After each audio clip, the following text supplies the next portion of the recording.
नमस्ते, मेरा नाम सिद्धांत है और द ललन टॉप की यात्रा जो यूपी की यात्रा है। क्या हाल चाल है यूपी। हम आ चुके हैं इस यात्रा को लेकर बस्ती में।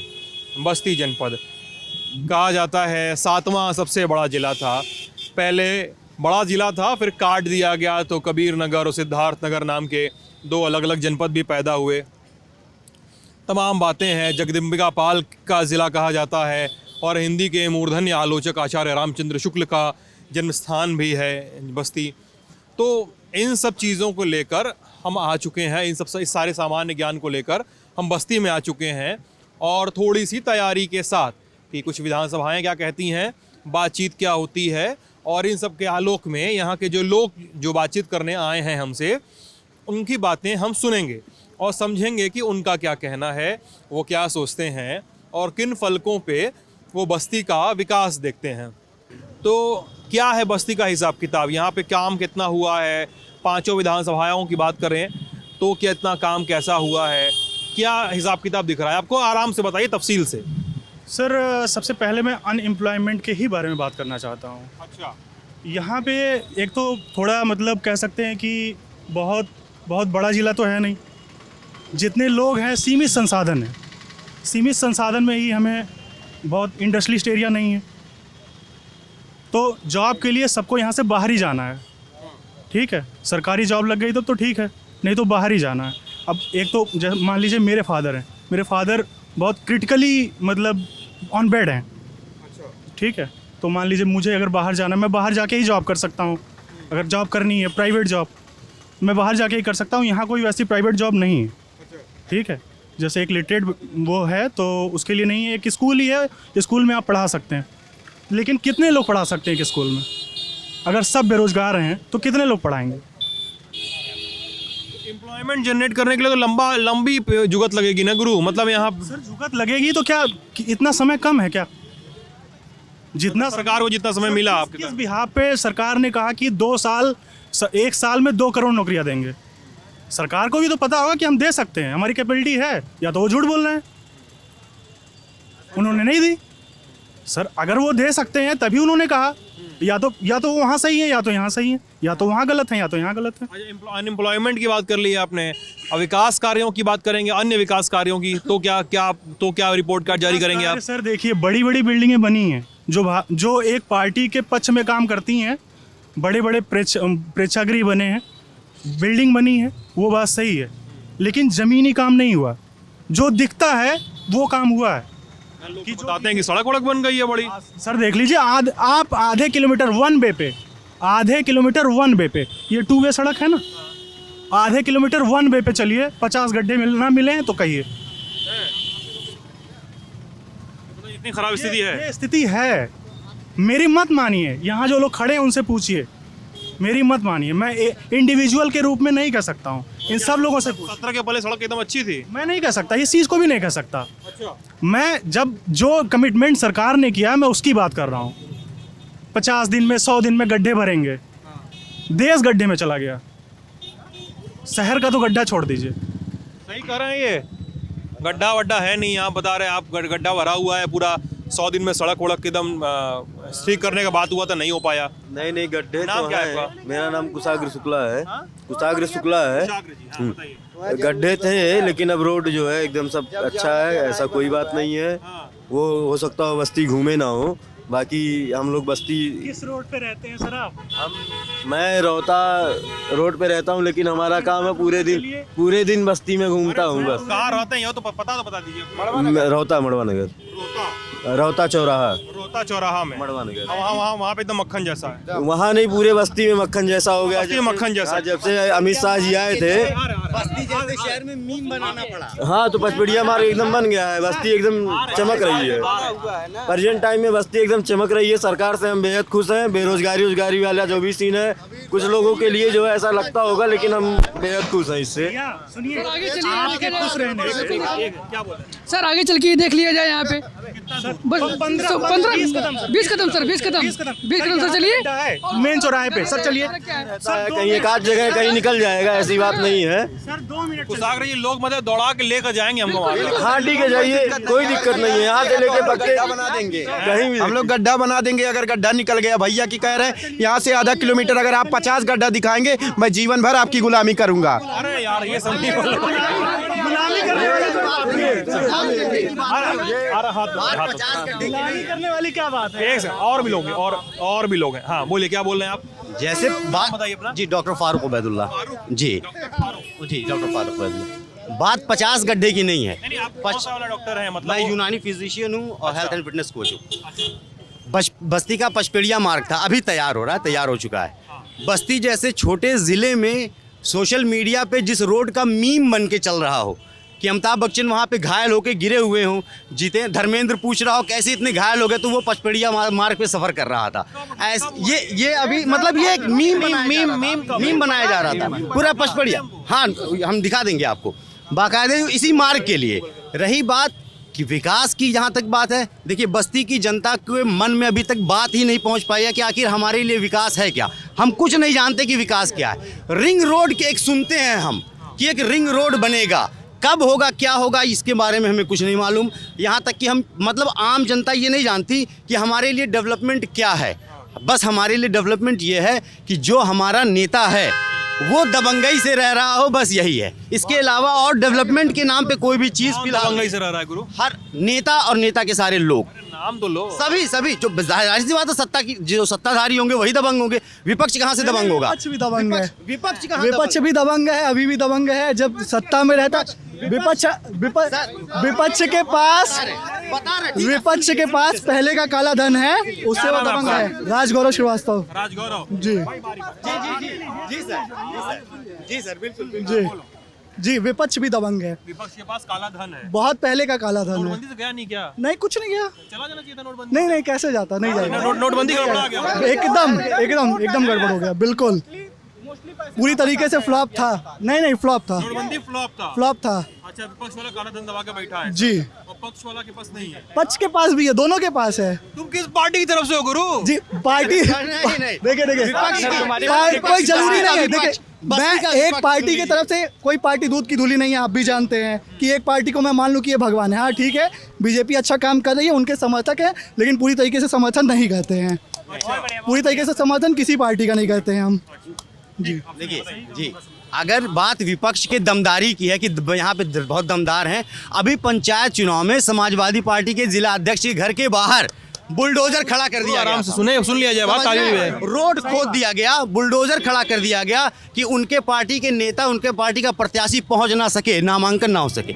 विपक्ष कहाँ पे मजबूत है? विपक्ष मजबूत की बात नहीं है। जब ब्लॉक प्रमुख के चुनाव में जिसकी सरकार रहती है उसकी दबंगई चलती है, उसी के प्रत्याशी जीतते हैं। लोग कहते हैं कि जब सपा की सरकार थी तब भी इस तरह की दबंगई होती थी। तो मेरे कहने का ये मतलब है, सत्ता में किस लिए आए थे? इसमें भी है, उसमें भी थी बीजेपी और क्या बीजेपी सर एक चीज बताइए, दबंगई ना हो तो एफआईआर इतने ज्यादा क्यों रजिस्टर होते हैं? क्या बोल रहे हैं? एफआईआर रजिस्टर्ड क्यों होते हैं इतने ज्यादा? अगर दबंगई होती है तभी तो, और ये दोनों सरकारों में होती है। ऐसा तो है नहीं कि जीरो, किसी भी दिन ऐसा नहीं होता कि एफआईआर रजिस्टर ना हो, ठीक है? तो दबंगई दोनों में होती थी, लेकिन में कम है जी। उठा के ले गए लोगों को यार। दबंगई की कमी है, दबंगई की कमी है। पंचायत चुनाव में लोग उठा के ले गए। नहीं, वो तो देखिए वो जब चुनाव में तो करते हैं, दोनों लोग करते हैं, लेकिन आम जनता के साथ दबंगई इस सरकार में कम है, क्योंकि सरकार खुद दबंगई कर रही है ना। दबंगई होती थी, हो रही है। लेकिन बेरोजगारी एक बड़ा मुद्दा है जिसपे सरकार कभी जवाब नहीं देती। वो फिर हिंदू मुस्लिम या फिर कोई भी ऐसा मुद्दा लेके आ जाती है। सर पीएसयू को बेचना पड़ जा रहा है सरकार को। सरकार अगर पीएसयू बेच रही है तो वो सरकार घाटे में, और घाटे में क्यों है? अगर वो सरकारी है तो घाटे में क्यों? और जो बिजनेसमैन ले रहा है, जो बिजनेसमैन पीएसयू ले रहा है, वो घाटे वाली चीज़ को कैसे ले रहा है ये बताइए आप। ये भी तो बता सकते हैं। सरकार बेच रही है क्योंकि घाटे में है। अच्छा। और सरकार अगर घाटे में है तो सरकार उसको रिवाइव करे, उसके रिवाइव करने के लिए स्कीम चलाए, ये भी तो क्या करना चाहिए पीएसयू को सर, रिवाइव करने के लिए? मनमोहन सरकार में रिवाइव के लिए स्कीम चलाई जाता था, ठीक है, और इनमें बेचा जा रहा है। और अगर घाटे में बोल के बेचा जा रहा है, और बताइए जब घाटे में बोल के बेचा जा रहा है तो बिजनेसमैन ले क्यों रहा है? सरकार ये तो बताइए, वित्त प्रदान करे। वित्त दे, वो फंड क्यों नहीं रेज करती है? सर वैकेंसी मैं आपको बता रहा हूँ। बहुत छोटी सी बात देखिए, मेरा नाम मनोज अग्रवाल है। हाँ, मैं बिजनेस करता हूँ, बिजनेस करते हैं, किस चीज का बिजनेस है? कपड़े का अपना बिजनेस है। अब बहुत छोटा सा देखिए, बस्ती से गोरखपुर ट्रैवलिंग होती है, कोई साधन नहीं, सारी ट्रेनें बंद है कोरोना के नाम पर। गोरखपुर से आने और जाने का क्या साधन है? बाई रोड देख लीजिए, 2 घंटे से खड़े हैं, एक बस नहीं है, 2 घंटा हो गया। और मैं हाईवे जाइए, बड़े बन जाइए ना, ऑटो पकड़िए, बड़े बन जाइए, बस है। गलत बात है, गलत पॉइंट है।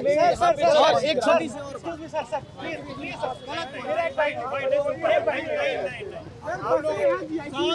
आप लोग अगर चिल्लाओगे तो मैं चला जाऊँ। मैं अपने 3 लाख को 2 घंटे लेके वहाँ खड़ा था। आता हूँ, वहाँ पे आ बसें रहा हूँ नहीं भाई, मिली। आ रहा हूँ। शांत रहो, थोड़ा सा धैर्य रखो, बहुत लंबी बातचीत चलेगी, थोड़ा धैर्य रखो। हाँ हाँ, बताइए। अब ये बता रहे हैं कि 2 घंटे यहाँ, ये 2 घंटे से आपको नहीं मिली, यहाँ बड़े चौराहे जाइए, वहाँ पे मिल जाएगी। आप बड़े चौराहे पे भी गारंटी है मिल जाएगी? नहीं, बस स्टेशन तब ये बंद कर दीजिए ना, तब बस स्टेशन ये बंद कर दीजिए ना। एक्सक्यूज नहीं है, वो स्टॉपेज नहीं है, बस स्टेशन नहीं। मैं इसका कोई मैं बताऊँ, मैं हम हमारा नाम अरुण चौधरी, हम ग्रेजुएशन फाइनल हैं। हम यह बताना चाहते हैं, कल हमारे पीएम साहब यहाँ गोरखपुर में आ रहे हैं और यहाँ की रोडवेज की स्थिति इतनी खराब है, यात्री बाहर घूम रहे हैं, जाने के लिए संसाधन नहीं है, और सैकड़ों बस जीआईसी के स्कूल में ग्राउंड में सब खड़ी हैं। क्यों खड़ी है? पीएम की रैली के लिए, वहाँ की रैली जाने के लिए। बात आई है, उनकी रैली जरूरी है कि यात्रियों को अपने उनका पेपर है, कहीं विद्यार्थियों का पेपर है, कोई घर जाना चाहता है, यहाँ सड़कों पर परेशान दिख रहा है। इसका जिम्मेदार कौन है? इसकी जिम्मेदार सरकार है हमारी बस्ती के बीच में जी। सड़क खराब बता रहे हो, लेकिन ये भाई बोला है कि सड़क पे गड्ढा दिखा दो तो गुलामी कर लेंगे, ये बोल रहे हैं। नहीं सर, उसको यहाँ से आधा किलोमीटर आइए, अगर गड्ढा ना दिखे तो हम इनकी गुलामी करेंगे, ये हम कह रहे हैं। आधे किलोमीटर में आप 50 गड्ढा हमको दिखा सकते हैं। मैंने इस बात पे नहीं कहा कि रोड बहुत फर्स्ट क्लास है, मैंने ये बोला कि आधे किलोमीटर में भाई साहब ने बोला कि 50 गड्ढे हैं। आप हम हाँ, मैं मानता हूँ, मैं इतना देखिए, जुमला नहीं हो रहा है, जो पूछ रहे हैं उसको बताओ। जूता कभी ऐसा तो है नहीं कि जूता फट गया आपका, चलते दौड़ रहे थे आप रोड पे? नहीं दौड़ रहे थे ना। पहले मेरी बात सुनिए ध्यान से। आधे किलोमीटर में मैंने इस बात पे तर्क दिया था, रोड तो नहीं अच्छा है, मैं ये भी कह रहा हूँ रोड नहीं अच्छा है, लेकिन मैं ये कह रहा हूँ भाई साहब ने कहा कि आधे किलोमीटर में 50 गड्ढे हैं, मैंने इस बात पे बोला। आधा किलोमीटर पे गड्ढा दिखा देंगे तो मैं आपकी भाई बात सुन लो, सबकी बात बोल। अगर बोलने का शौक है ना तो सुनने का भी शौक रखना पड़ेगा। मैं आप लोगों को सुनने भी आया हूँ, दूसरों को भी सुनना है ना, ऐसा नहीं कि मैं एक आदमी की बात सुनूं लगातार। हाँ, मैंने ये नहीं बोला कि रोड बहुत फर्स्ट क्लास, मैंने ये बोला, भाई साहब ने बोला, मैंने उस पर तर्क दिया था कि हाँ आधा किलोमीटर में 50 गड्ढे नहीं है। मैंने भी भाई वो बात हो गई, वो बात 3 बार बताइए तुम। अब ये बताओ, लोग बता रहे हैं कि यार रोजगार यहाँ पे है नहीं बस्ती में, और सबको नौकरी करने बाहर जाना पड़ रहा है। इतना बड़ा जनपद है, मिला जुला के पूरा मंडल और आसपास के गांव गिरात में भी कुछ मामला नहीं है। तो क्या तर्क है इसका? आप लोग क्या सोचते हैं कि नौकरी वोकरी कहाँ की जाएगी, क्या लगता है?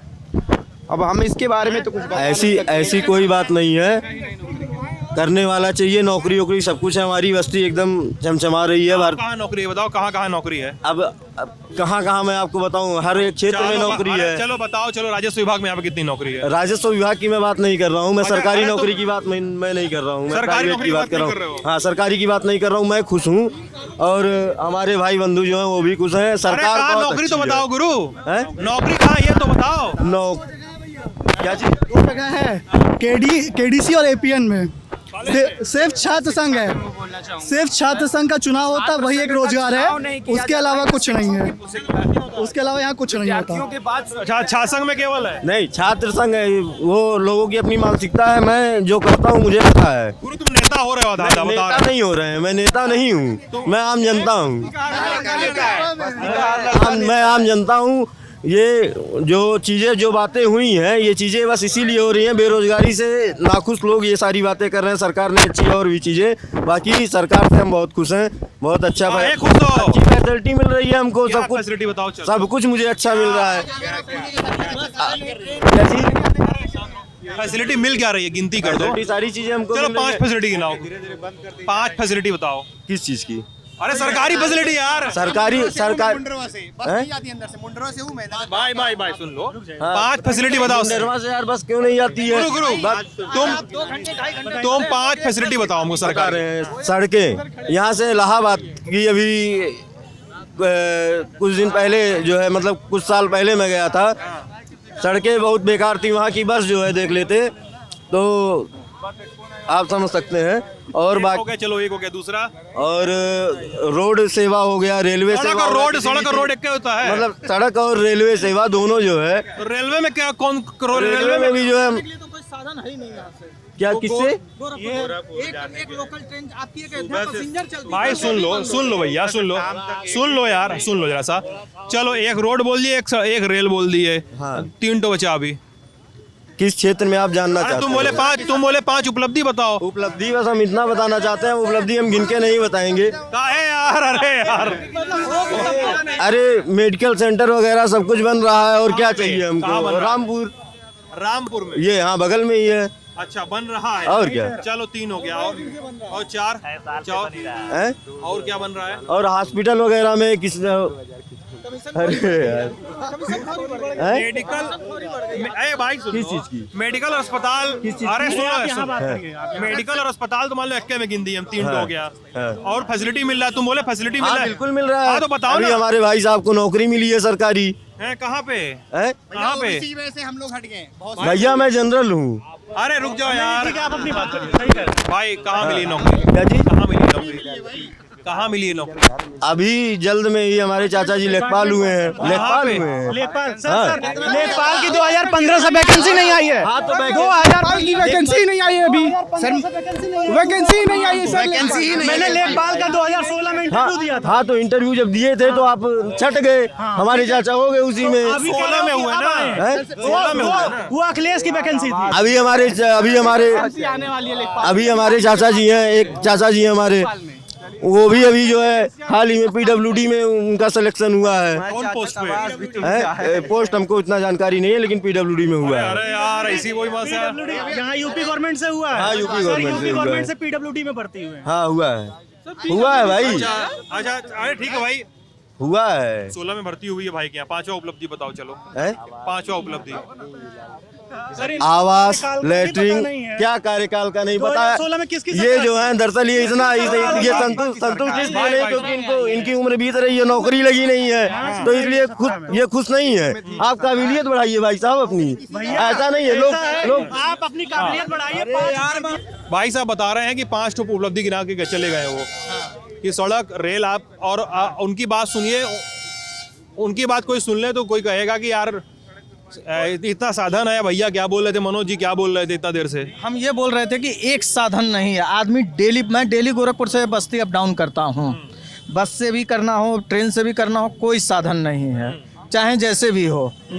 बच्चों को पढ़ाने के लिए बाहर गोरखपुर रखे हैं, उसके नाते अप डाउन करना पड़ता, कोई साधन नहीं है, पहला।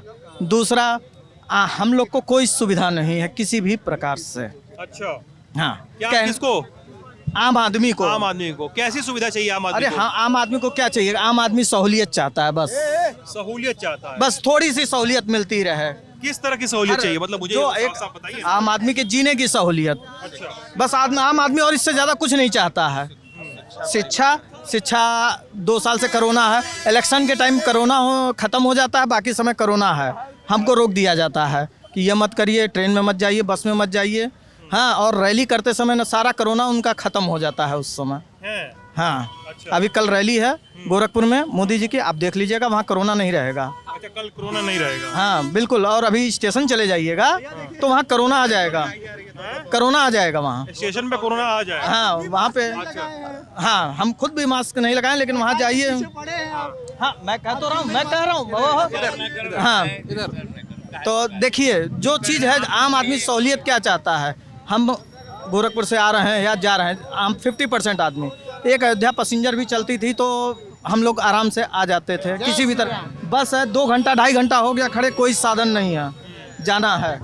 प्लस ठीक है, बात हो गई सर आपकी। हाँ, क्या नाम है आपका? दिनेश त्यागी हैं, दिनेश जी, क्या करते हैं? दिल्ली से आए हुए हैं सर। दिल्ली से आए हैं यहाँ दिल्ली पे? से गोरखपुर में उनका प्रवचन है, जो भी है। आगे आइए। ये हाँ। चाहते हैं कि दिनेश जी, आपका जी, नाम? हाँ, बोलिए। दिनेश मोदी जी त्यागी। की रैली में आए हैं? जी जी सर। दिल्ली से क्यों आए रैली में? दिल्ली में ही तो मोदी जी रहते हैं। वो तो अच्छे आदमी इसलिए आए, हमने उनको गोरखपुर में इतना बढ़िया बढ़िया काम हो रहा है सर। करते क्या है आप? बस बिजनेस करने सर, हमारा ये जगह है। आप दिल्ली से आए, यहाँ किसी जगह हो गया आपका? ये हमारी जन्मभूमि है सर। आप बोले आप दिल्ली से आए हैं? तो सर हम तो दिल्ली से आए हैं, जन्मभूमि है हमारा, हम तो टहलने आते हैं। बिल्कुल रैली थी मोदी जी की, हमने चले आए सर। आप यहीं के रहने वाले हैं? जी, अच्छा, सिपाही हैं हम। अच्छा, मोदी जी के सिपाही हैं सर। सिपाही और हैं। योगी जी और मोदी जी जितने भी काम किए सारे अच्छे के हैं, सॉलिड अरे वही तो बात हो रही है। एक अच्छा काम बताइए, वही तो बात हो रही है। 100 काम है। एक अच्छा काम बताइए। ये अच्छे दिन आए हैं किसके? गरीबों के, जिसके झुग्गी थे उसको मकान मिला, अच्छा। राशन मिला, समझ रहे हैं ना सर। बढ़िया बढ़िया यहाँ रेल प्रोजेक्ट होने जा रहा हाँ। गोरखपुर में। गोरखपुर में योगी जी से चालू हो रहा, अयोध्या जी देख लीजिए अब, जन्नत बनने जा रहा। सबका साथ, सबका विकास और सबका विश्वास। ये तो आप नारा दोहरा रहे हैं। सर हमारी बात सुनिए, मोदी जी जैसा प्रधानमंत्री कभी आ ही नहीं सकता। अरे भैया, हम पूछ रहे हैं न मिल सकता सर।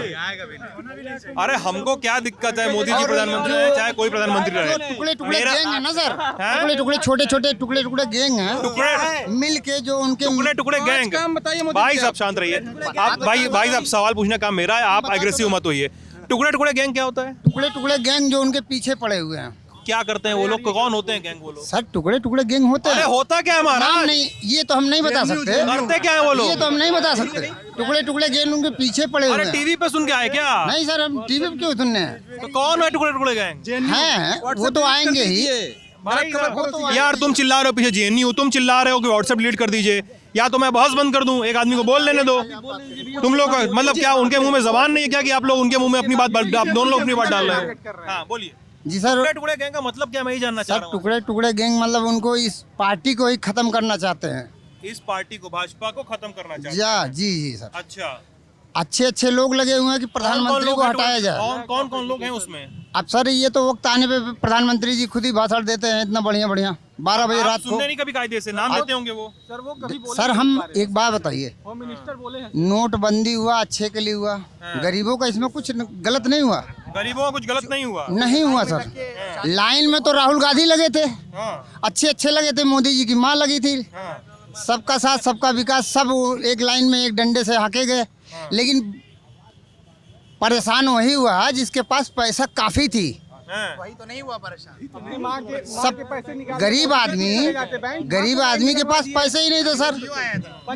5 खाता यहाँ खोल के डेवलप किया जा रहा है, उनके बैंक अकाउंट से भी डेवलप किया जाता था। अच्छा, लेकिन आप यहीं के रहने वाले हैं, आपको इतना जगह मिल गया अभी बातचीत में।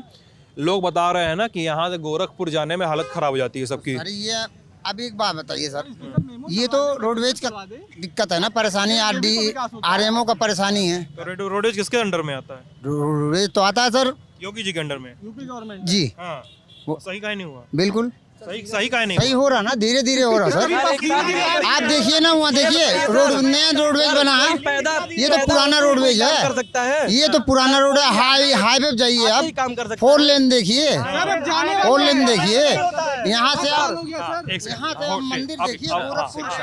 सर देखिए, कोई भी सरकार आएगी उसको समय लगेगा काम करने में। अभी इनकी सरकार को खाली यूपी में 4 साल हुआ है, 5 साल होने जा रहे हैं, लेकिन 4 हुआ है, अभी 5वां होने जा रहा है। ये आप समझिए, कोई सरकार आते ही सारा कुछ बदल नहीं सकती। और जो आप लोग 5 काम की बात कर रहे हैं, जितनी गुंडागर्दी थी सर, सारी गुंडागर्दी खत्म हुई। अच्छे अच्छे माफिया जिनकी तूती बोलती थी सर, जिनकी तूती बोलती थी अच्छे अच्छे माफियाओं की। कौन था गुंडा सबसे बड़ा? सर बस्ती के गुंडे कहीं, लेकिन मैं नाम नहीं ले सकता क्योंकि मैं यार, अब गुंडे का नाम नहीं लोगे? कई लोग हैं सर, कई लोग हैं सर, नाम नहीं ले सकते सर। कौन है गुंडा बस्ती में? सभी गुंडे नहीं भी, जितने भी यहाँ पे मंत्री विधायक रह चुके हैं सब गुंडे हैं सर। वही है क्या, खान मुबारक? खान मुबारक है क्या? एक सेकंड सर, कानून सर बहुत मजबूत है इस समय। इस समय प्रेजेंट में भी इतना मजबूत है कानून यहाँ का कि गुंडे का नाम लेने के लिए डर रहे हैं। अब आप गुंडे का सुनिए भैया, गुंडे का नाम लेने में डर नहीं है, लेकिन वो सर्टिफाइड नहीं है ना। उनको कानून सुनिए पहले भैया, आप सुनिए, जब उनको यार एक तो तुम बोले कि गुंडागर्दी बंद हो गई, हम पूछे कि गुंडे का नाम बताओ। किसी सुनो मेरी बात सुन लो। तुम बोले गुंडागर्दी बंद हो गई है, हम बोले किस गुंडे का काम बंद हो गया, गुंडागर्दी बंद हो गई, नाम बताओ। तो तुम नाम नहीं बता रहे हो। मैं नाम क्यों लूं? मैं नाम लेने वाला होता कौन हूँ? मुझे पता है ना। देखिए सर मुझे पता है ना कौन है, मुझे पता है कि कौन गुंडा है, लेकिन वो कानून से नहीं पता, हमको तो बताओ। अब यहाँ पे आप रहते, आप जानते कौन गुंडे थे, लेकिन इस समय उनका काम नहीं चल रहा है। तुम तो बतिया पूरी नहीं कर पा रहे अपनी।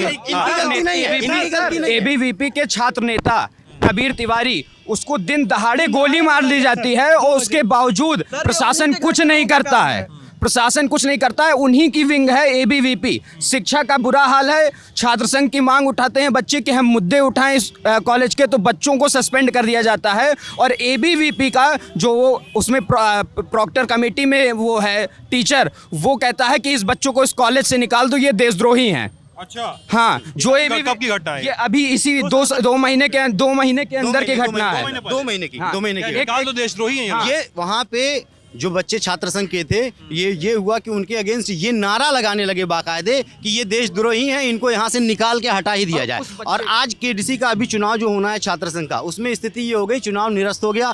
खाली ये क्या, एबीवीपी और अपने कैंडिडेट के चक्कर में। एक अध्यक्ष प्रत्याशी जो था वो अपना पर्चा दाखिल नहीं कर पाया, तो सारे के सारे बच्चों का चुनाव निरस्त कर दिए। और वो बच्चा जिसको सस्पेंड किया गया था, उसने बच्चों की मांग उठाई थी कि कॉलेज में कम से कम लाइब्रेरी ठीक करा दो, कम से कम कुछ पढ़ा दो, टीचर नहीं है बाहर से हायर कर दो, हमें कुछ तो शिक्षा दे दो। ये शिक्षा की बात उठाने के लिए, जेंडर जस्टिस की बात उठाने के लिए उस बच्चे को सस्पेंड करने की बात आ गई थी। वो तो प्रशासन से दबाव। आपका तर्क ये है कि एबीवीपी के नेता को जगह देने के लिए चुनाव कैंसिल कर दिया गया? जी उन्होंने, अच्छा ठीक है, ये तो आपका तर्क है। कॉलेज क्या तर्क दे रहा है?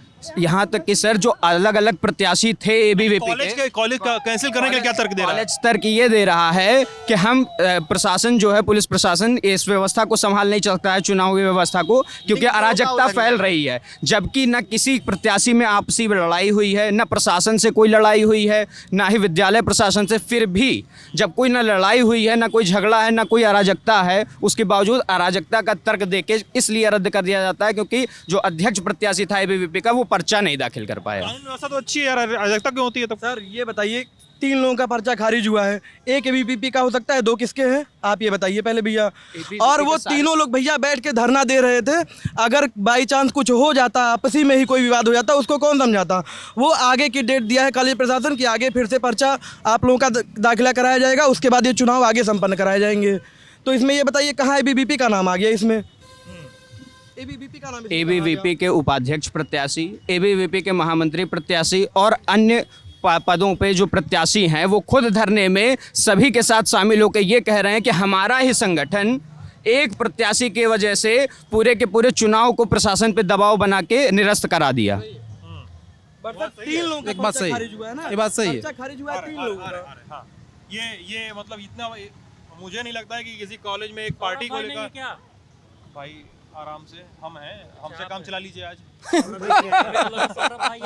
हमको लगा कि बहुत पुरानी दोस्ती है। सौरभ भाई कहाँ जाएंगे? अरे भाई कहाँ गए? अरे यार नंबर देकर नहीं आए। अरे देखो फोन उठा ही नहीं रहे मेरा, ऐसा ना।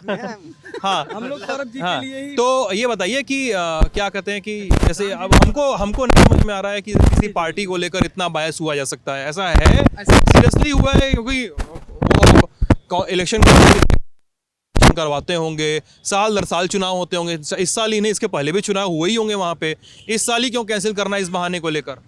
ये सच है, इन्होंने जो आरोप लगाया ये सच है कि एबीवीपी के प्रत्याशी वहाँ पर्चा दाखिल नहीं कर पाए, इस नाते चुनाव कैंसिल कर दिए गए। चुनाव को लेकर के जैसे भी विधानसभा चुनाव नज़दीक है, ऐसे में सभी राजनीतिक दल अपने आप को छात्र संघ चुनाव से बाइकाट कर रहे हैं। यहाँ तक कि एबीवीपी का पर्चा दाखिल नहीं हुआ, इस नाते वहाँ चुनाव कैंसिल कर दिया गया। सच ये है, सारे राजनीतिक दल बाइकाट कर रहे हैं। हाँ, लगभग अपने अपने प्रत्याशी नहीं लड़ा रहे हैं। भारतीय जनता पार्टी को छोड़ करके बाकी राजनीतिक दल अपने प्रत्याशी नहीं लड़ा रहे हैं, नहीं लड़ा रहे हैं, समर्थित नहीं है उनके प्रत्याशी समर्थित इस बार और सछास वगैरह कोई नहीं लड़ा, कोई नहीं लड़ा रहा है। ऐसा तो नहीं है, चुनाव लड़ाया जा रहा है, सारी चीज़ें हो रही हैं। बस एक कॉलेज का मसला फंसा हुआ है केडीसी का। केडीसी में हुआ ये कि बस जो सच है वो यही कि एबीवीपी का कैंडिडेट था, पर्चा दाखिल नहीं कर पाया, उसी के दबाव में अभी आप समझ सकते होंगे कानून व्यवस्था कितनी मजबूत है कि इस दबाव में सर ये हुआ कि चुनाव टाल दिया गया, चुनाव टाल दिया गया। सीधा सीधा मसला यही है। इसके अलावा अब आप कुछ भी बोल लीजिए, वह सबने सारे लोगों ने, हाँ नहीं ठीक है ना, और प्रशासन ने ये बाकायदे डीएम की तरफ से ये बातें बोली गई कि भाई अभी इस लायक नहीं है कि हम ये चुनाव इस कॉलेज का संपन्न करा सके। भविष्य में होगा या नहीं होगा या नहीं हुआ है चुनाव का। आखिरी चुनाव कब हुआ था? ये 2016 में चुनाव हुआ था, 4 साल लगभग हो गए। इधर तो में हुआ था, उसके बाद नहीं हुआ। छात्र जो बच्चे हैं, जो युवा हैं, जो छात्रों के मांग उठाते हैं छात्र संघ के थ्रू, 4 साल से चुनाव नहीं कराए गए, बिल्कुल अब कराए जा रहे हैं कि इन बच्चों को उठा के फिर हम विधानसभा चुनाव में अपने पीछे दौड़ाएं और इनका भविष्य बर्बाद करें। और ये बच्चे जो यहाँ पे छात्र संघ में खड़े होकर जीत के और मुद्दे उठाने वाले थे, वो अब जाके चुनाव में लोगों के बैनर, पोस्टर और झंडे उठाएंगे। क्या करते हो आप? मैं तो सर ट्रेडिंग करता हूँ स्टॉक मार्केट का। स्टॉक मार्केट की रीडिंग कर रहे हैं? ट्रेडिंग करते हैं, ट्रेडिंग करते हो जी। अच्छा, स्टॉक मार्केट में ट्रेडिंग वगैरह करते हो। ये लोग बता रहे हैं कि चुनाव तो किस वजह से हो रहा है, तुम्हारा भी जो तर्क है वो समझ गए, लेकिन यार लोगों को देशद्रोही बोल के निकाल दिया जा रहा है कॉलेज से, वो सुनने में आ रहा है। सर ये तो मेरे सुनने में तो नहीं आया, क्योंकि मैं भी वहीं पे रहता हूँ, मैं जानता हूँ, लेकिन ऐसा तो कुछ नहीं हुआ है। या तो फिर उन्होंने कुछ ऐसा कहा होगा, क्योंकि मेरे जानकारी में तो ये नहीं है सर कि ऐसा उनको देशद्रोही बोला गया है। अगर आप भारत के खिलाफ कोई कमेंट करते हैं तो फिर आपको देशद्रोही बोला जा सकता है। बाकी कोई कास्ट के आधार पे, किसी भी धरने के आधार पे आपको देशद्रोही नहीं बोला जा सकता। किसी दूसरे देश की बात करना थोड़ी है। अगर लाइब्रेरी की सुविधा कोई बच्चा मांग लेता है, कोई छात्र नेता लाइब्रेरी कह देता है कि लाइब्रेरी चाहिए थोड़ा सा, और लड़कियों को अच्छी सुविधा चाहिए। मेरे भाई हम लोगों के पास वीडियो रिकॉर्डिंग है, कोतवाल की वीडियो रिकॉर्डिंग है, जो हम लोगों ने पूरा ट्वीट करके सारे लोगों को टैग किया। थोड़ा सा सोशल मीडिया पे दिखाई पड़े, मुझे भी दिखाई इनको इनकी तो जानकारी नहीं है, इसलिए वो वीडियो सब दिखा देंगे हम। नहीं सारी हम लोगों को ऐसा हो कि सर नहीं देखिए इनकी गलती भी नहीं है। इस पे मत बोलिए, क्योंकि ये खुद भी बोल रहे हैं, साहब खुद भी बोल रहे हैं कि वो इनकी जानकारी के बाहर की चीज है, तो इसको लेकर इतना हॉस्टाइल होने की ये हम ही लोगों ने किया, इसको नहीं है। हाँ, ये तो हम ही लोगों ने किया। रही बात जहाँ तक चुनाव रद्द होने की बात है, 3 लोगों के पर्चे खारिज हुए, वो बाकी तीनों जो प्रत्याशी थे वही मतलब जीतने के कैंडिडेट थे, वही तीनों, मतलब सबसे मजबूत प्रत्याशी वही तीनों थे, और उन्हीं तीनों का पर्चा खारिज हो गया, तो चुनाव कैसे हो सकता है आप खुद बताइए। अच्छा जी किया गया, यानी खारिज तीनों सबसे मजबूत थे। हाँ, तीनों वही, उनके अलावा कोई जीत नहीं सकता था। उनका खारिज हो गया तो चुनाव टल गया। अरे महाराज, एबीवीपी का कैसे खारिज हुआ? अगर आप लोग भाजपा को इसमें मान रहे हैं तो एबीवीपी का कैसे खारिज हुआ? भाजपा देखिए को सस्पेंड किया गया था।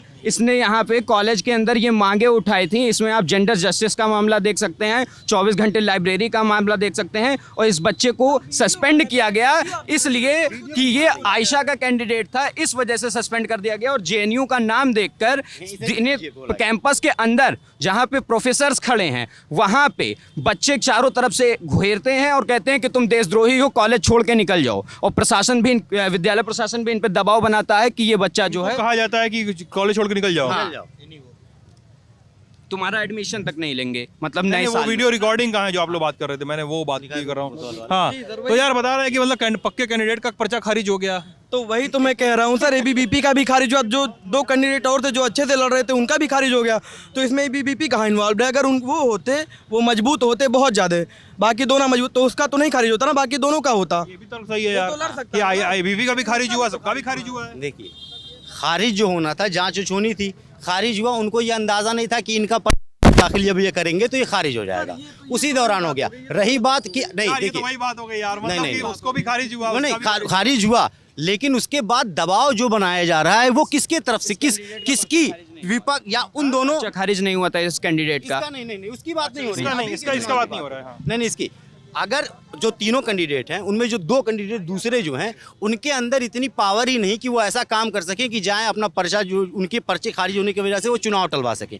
उसमें एक ही बंदा है, एक ही पार्टी है, एक ही टीम के लोग हैं जो सारा गिरोह बना के काम करते हैं। सीधा सा मसला यही है। अभी पूरे बस्ती में पिछले 1 हफ्ते से यही मुद्दा ही चल रहा है, छात्र संघ का केडीसी, जिसमें एबीवीपी टारगेट किया जा रहा है, क्योंकि एबीवीपी ने ये काम किया है, उनकी वजह से चुनाव कैंसिल हो गया। हुआ है केडीसी का। इसमें कोई इफ बट की बात नहीं है। उसमें वो कोई कितना भी लेब लपाटा कर दबाव बना सकते सरकार पे, तो अपना पर्चा दाखिला खारिज कैसे करवा देते? अगर वो इतना ही दबाव बना पाते तो ये तो छोटा सा स्कूल प्रशासन है, वो तो अपना पर्चा जरूर खारिज नहीं करवाने देते। अगर ABVP की बात होती, अगर वो इतना ही दबाव बना रहे सरकार के ऊपर, सबके ऊपर, तो अपना पर्चा वो खारिज कैसे होने देते हैं? कॉलेज प्रशासन की बात हो रही है। देखिए, उनको अंदाजा ही नहीं था, उनको अंदाजा। अच्छा ठीक है, ये बताओ बस्ती में खाने का बढ़िया क्या मिलता है? खाने में तो सर, तो अभी ये तो हमारे यहाँ यादव जी का लिट्टी चोखा था, मशहूर है, लेकिन वो दिन में मिलता। वो बिहार वाला सही होता है यार। जी, और ये बता नहीं पाएंगे बाकी यार ऐसा मत बोलो, लोकल ही है। नहीं बता पाएंगे, नहीं हम भी नहीं बता पाएंगे, क्योंकि मैंने आपको शुरू में ही बताया कि आपने पूछा ना क्या बस्ती का विकास, जनता जानती नहीं है कि विकास का क्या है। हमने रिंग रोड, यार वो लिट्टी चोखा का नाम लिया उसको लपेट रहे हो यार, ऐसा मत करो यार, पूरी बात कर लेने दो यार। बात है जो मुझे खाने में अच्छा लगता है वो मैं आपको बताया, लिट्टी चोखा। बाकी यहाँ पे एक पनीर रोल लगाता है भाई, मैं वो खाता हूँ। अच्छा जी, ये मुझे 2 चीज़ बहुत पसंद है। बाकी मुझे खाना होता है तो मैं होटल सुबह पहले से वहाँ खाता हूँ। घर पे खा लिया करो कभी कभी। नहीं सर, मैं घर पे ही खाता हूँ, ऐसी कोई बात नहीं है। मतलब ठीक है, बाहर का तो कोई अच्छी बुरी बात है, इसीलिए मेरा फेवरेट लिट्टी चोखा है, फेवरेट मेरा लिट्टी चोखा है, क्योंकि वो ऑयली नहीं होता, हेल्थ को नुकसान नहीं करता। हाँ, गोल्डन चाय वाला वो तो खैर बंद हो गया है। ऑयल भी बड़ा महंगा भी हो गया है ना। महंगा हो गया है। जी, बिल्कुल महंगा हुआ है। इम्पोर्ट के कारण थोड़ा सा महंगा हुआ ऑयल। इम्पोर्ट के कारण महंगा हो गया। जी, इम्पोर्ट शायद मलेशिया से बैन हो गया था ना, तो उसी के कारण अभी महंगा हुआ है, पाम ऑयल बैन हुआ है। आपने खाने का सवाल किया, मैं एक ढाबा चलाता हूँ यहाँ हाईवे पर। मैं ललन टॉप का ये इंस्टाग्राम पे नोटिफिकेशन दे करके यहाँ पहुँचा हूँ। मैं आपसे मिलने आया था। तो खाने की बात आपने की है और अपनी महंगाई की बात की है। तो खाने की स्थिति ये है कि कस्टमर फुटफॉल कम, जी कस्टमर फुटफॉल कम हुआ है। तेल के दाम 2 गुना बढ़े हैं। गैस का दाम कितना बढ़ा आपका? खाने का दाम हम नहीं बढ़ा सकते। खाने का दाम हम 10 रुपया बढ़ाते हैं तो कस्टमर नोक झोंक करता है, और फुटफॉल लोगों के खर्च करने की सीमा घटी हुई है। खाने का क्वांटिटी कम करते होंगे? नहीं, क्वांटिटी भी नहीं कम करते, हम पीछे जा रहे हैं। हम अपनी जेब से दे रहे हैं पैसा। जो पैसा हमको बचना चाहिए था वो पैसा अब कस्टमर को जा रहा है। हम दाम नहीं बढ़ा सकते। हम दाम बढ़ाते हैं तो कस्टमर नोक झोंक करता है। हम व्यवसाय करने बैठे, हम नोक झोंक करने नहीं बैठे हैं। समस्या हो रही है। हम सोच रहे हैं कि अगले सीजन में जब 1 जनवरी लगेगा 10 रुपया दाम बढ़ाएंगे, लेकिन उसके लिए सोचा जा रहा है। बहुत मुश्किल है दाम बढ़ाना। और सरसों के तेल का, रिफाइंड तेल का कीमत 3 गुना आसमान पर। जो 89 रुपये प्रति लीटर रिफाइंड का तेल था वो आज 220 रुपये प्रति लीटर है। गैस का दाम मोदी जी ने बहुत बढ़िया, बहुत बेहतर बढ़ाया है। जो गैस हमको 2 साल पहले 1100 रुपये में मिल रहा था, वो गैस आज हमको 2246 रुपये में मिल रहा है। हम कमर्शियल गैस यूज करते हैं। तो ये सब में मतलब ये सब बातें आपकी सही भी हैं, इसमें कोई मैं नकार नहीं रहा हूँ। जाहिर सी बात है, महंगाई बहुत ज़्यादा है। ये सब प्रदेश सरकार का कितना रोल है? प्रदेश सरकार का बहुत रोल है। प्रदेश सरकार कोई सब्सिडी हमें नहीं देती, कोई छूट हमें नहीं देती। जैसे हमको महंगे दाम पे बिजली है, जब हम खुद से पैसा लगा कर व्यवसाय शुरू कर रहे हैं तो उनको कुछ सुविधा देनी चाहिए। इधर GST भी वसूल रहे हैं और GST भी वसूल रहे हैं, और बिजली के 9.5 रुपया प्रति यूनिट बिजली हमको मिलती है। हम कमर्शियल बिजली यूज करते हैं, हमको 9.5 रुपया प्रति यूनिट बिजली मिलती है, हमें कोई छूट नहीं मिलती है।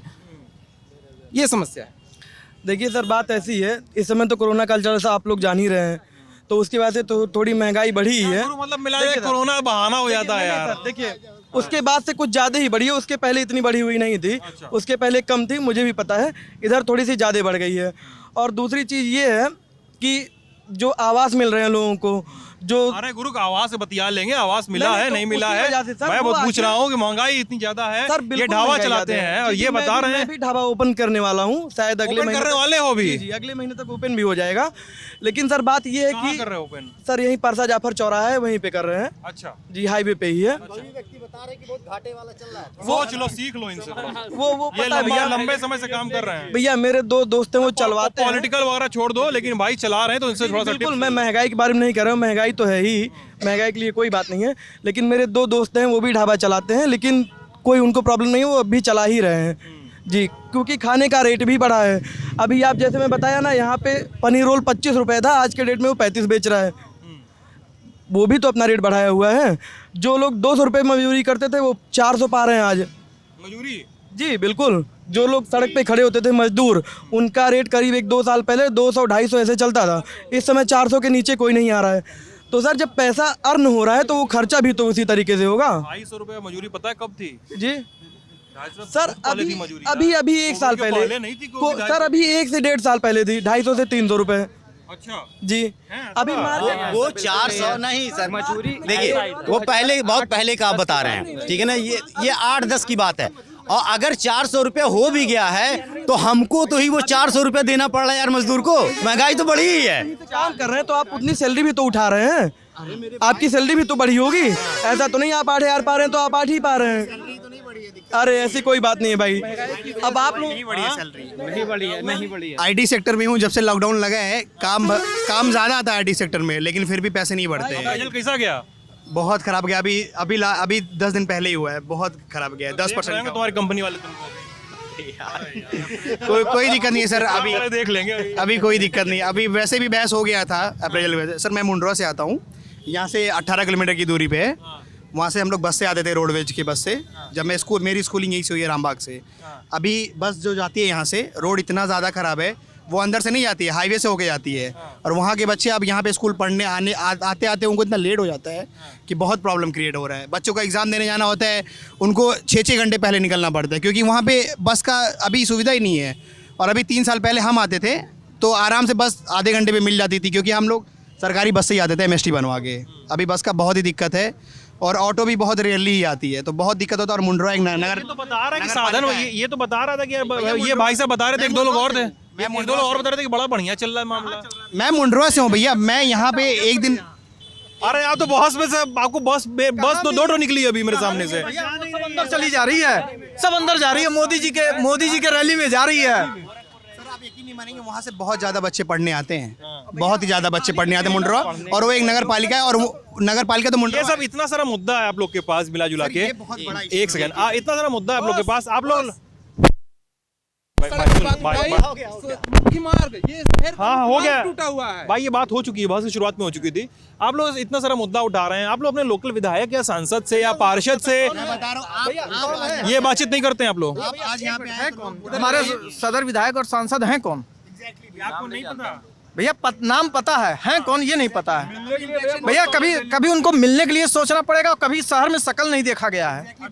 हाँ बने हुए लोग हैं, वो लहर थी, मोदी जी योगी जी की लहर थी, जीत गए तो अब अगली बार जीतेंगे नहीं जीतेंगे, इससे अच्छा है कि घर में बैठो, जो कमाओ रखते जाओ, भरते जाओ। जनता से क्या ही मतलब है, लहर होगी तो जीत जाएंगे। यही सीन है भैया, जिस तरीके से लोग अब सर ये लोग बात तो यही रियलिटी है, क्योंकि जैसे हमारी नारंग रोड है, मैं यहाँ शुगर मिल से आता हूँ, वो सड़क शायद मैं जब से अपने होशो हवास में आया हूँ तब से वो खराब ही रही है। हाँ चाहे नहीं सर, सुनिए सर, मैं अंधभक्त नहीं हूँ। सबसे पहली बात, जो काम सही है भाई बहुत अच्छी बात बोले हो। मुझे मैंने ये नहीं कहा कि आप अंधभक्त हो, मैंने बस इतना कहा, मैंने मजाक किया कि लग रहा है कि पाला बदल रहे हो थोड़ा। जिसका जो काम सही है सर उसका वो काम सही है, जिसका जो काम गलत है वो गलत है। जी वास्तविकता ये है, देखिए जितने भी सड़क रहे हैं मेरे होशो आवास में अभी तक कभी वो ठीक नहीं रहे, चाहे जिसकी भी सरकार हो। लेकिन इसका मतलब ये भी नहीं है कि आप भी सही ना करवाएं। हमारे जो यहाँ के विधायक जी हैं उनकी तो शक्ल मैंने भी आज तक नहीं देखा, सांसद जी को तो देख भी लिया है। 5 विधानसभा पे बीजेपी के पास विधायक है ना जी, तो विधायक जी को तो मैंने भी नहीं देखा है, सांसद जी को देख लिया है। मैं प्रदेश में जो योगी जी की सरकार है, भी शायद उनको थोड़ा सा समय चाहिए होगा, क्योंकि उन्होंने बोला था रोड मुक्त, गड्ढा मुक्त कराने के लिए रोड गड्ढा कर रहे हैं, गड्ढा मुक्त रोड। हाँ तो 40 दिन तो कुछ काम भी वो है कि जो वो सही से नहीं कर पाए हैं, इसके लिए मैं उनका समर्थन नहीं करूंगा। लेकिन उनको चलिए, आप ईमानदार बहुत हैं, तो लेकिन बताइए कि क्या क्या काम सही नहीं कर पाए हैं। देखिए सर, सबसे पहली बात तो रोड की बात है। सबसे खराब काम उनका यही है कि वो रोड व्यवस्थित नहीं कर पाए हैं, जो सबको सबसे ज़्यादा परेशानी होती है जी। और बाकी तो मुझे अभी उनसे कोई पैसा नहीं, बस खाली रोड से ही परेशानी है बहुत ज़्यादा।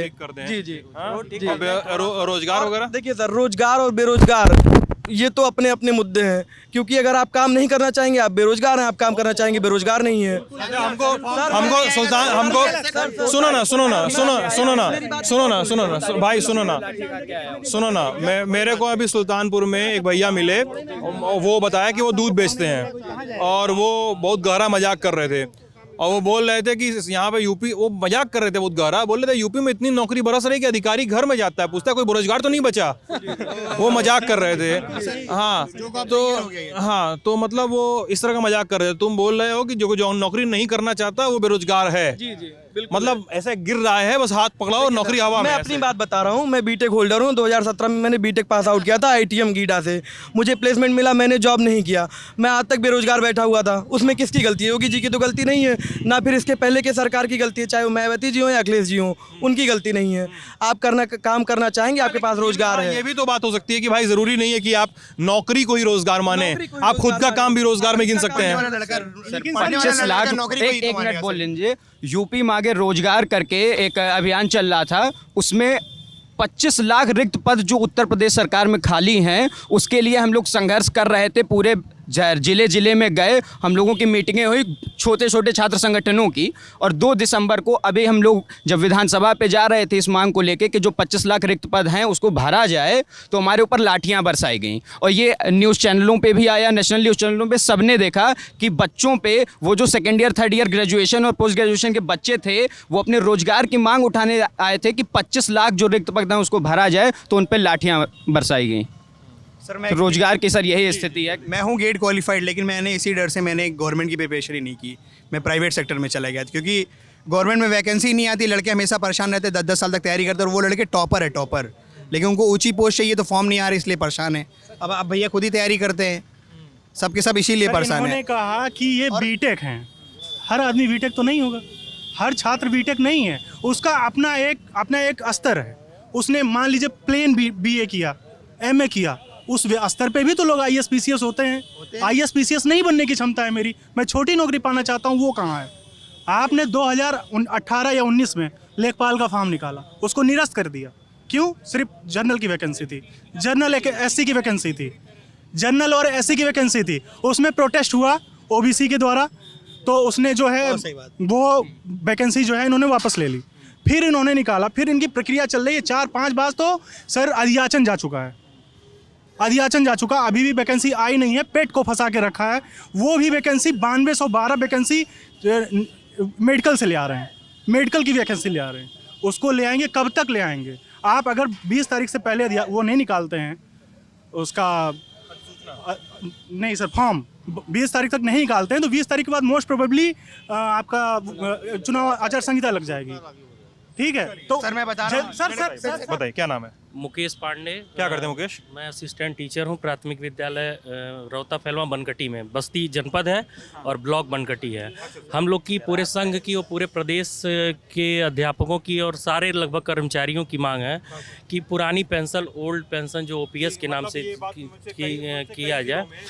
कई लोग मिले कि OPS को फिर से बहाल किया जाए, NPS किया जाए, क्योंकि उनके आप लोगों के तर्क ये हैं, आप सभी लोगों का तर्क ये है कि अगर NPS इतना अच्छा है तो उसको सारे मिनिस्ट्रियल पोस्ट पे भी लागू करना चाहिए। आइए आपका कहना है। जी हाँ, और ये हम जैसे लोग मिलते हैं हम लोगों से, हम लोग बस्ती से हैं, बस्ती के तरफ से लगभग सारे कर्मचारियों की ये मांग है कि हम लोग को सोशल सिक्योरिटी, जो सामाजिक सुरक्षा होनी चाहिए, वो हम लोग की सुनिश्चित करानी चाहिए, क्योंकि एक आदमी 60 साल की सर्विस अपना सब कुछ जो दे देता है सरकार के साथ काम करने में, फिर वो उसका भविष्य जो रहता है, उसका जो बुढ़ापा रहता है, वो अंधकार, वो सुनिश्चित नहीं रहता। इसलिए आदमी अपने जो उसका काल होता है काम करने की अवधि, उसमें असंतुष्ट रहता है और बिना मन के सहायता करता है, वो डरा रहता है, इनसिक्योर रहता है।